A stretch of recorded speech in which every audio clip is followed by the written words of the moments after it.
চক বাহাদুরপুর এলাকায় মাটি বোঝাই শক্তিমান ট্রাকের সঙ্গে সাইকেলের ধাক্কায় আহত একজন কিশোর, চিকিৎসাধীন হাসপাতালে। ঘটনাকে ঘিরে শনিবার সকালে এলাকা জুড়ে চাঞ্চল্য। ঘটনাস্থলে বৈষ্ণবনগর থানার পুলিশ।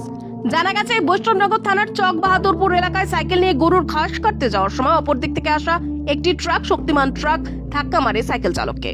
ঘটনাস্থলে গুরুতর আহত হয়ে কিশোর, তার ডান হাতের ওপর দিয়ে শক্তিমানের চাকা চলে যায়। আহত কিশোরের নাম শুভ মণ্ডল, বয়স আনুমানিক 14 বছর, বাড়ি কৃষ্ণপুর গ্রাম পঞ্চায়েতের চামা এলাকায়। আহত কিশোরকে উদ্ধার করে তড়িঘড়ি বেদরাবাদ গ্রামীণ হাসপাতালে ভর্তি করা হয়।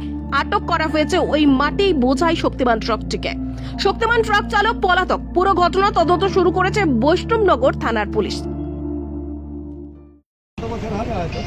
আপনার নাম কি? নিরঞ্জন মন্ডল। যে মারা গেছে ওনার নাম কি? শুভ মন্ডল। বাড়ি কোথায়? বাড়ি কৃষ্ণপুর চামা। কি করতে আসছিলেন এদিকে? ঘাস কাটতে যাচ্ছিলাম গরুর জন্য।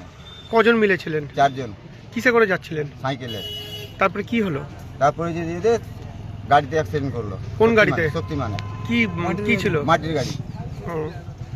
দিয়ে কিভাবে কি হলো? ওই যেতেই তারপরে যাইতে বাম দিকে যাচ্ছিলাম, হ্যাঁ। আর ও আসছিল, চেপে দিল ডান দিকে চেপে দিয়ে পড়ে গেছে।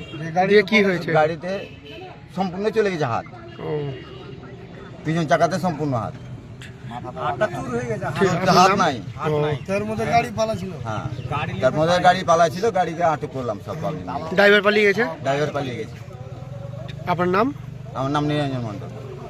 যে ঘটনাটা ঘটলো, একটা শক্তিমান WD 39, গাড়ি নাম্বার 4929, এই মাটির গাড়ি। এই গাড়িতে করে কৃষ্ণপুরের ছেলে এবং কয়েকজন যারা যাচ্ছিল ঘাস আনার জন্য, ওই গাড়িতে সাইকেল নিয়ে যাচ্ছিলো, গাড়িতে করে মেরে দেয়। তাতে হাত পাবে না, হাতটা ওকে কাটতে হবে। এই পরিস্থিতি ঘটেছে। আমরা চাই যাতে মাটিটা বন্ধ হয়। আমরা সুরাহা করতে পারিনি এখন পর্যন্ত। মালদা কালিয়াচক থেকে ঝন্টু মণ্ডলের রিপোর্ট, সংবাদ বাংলা টিভি।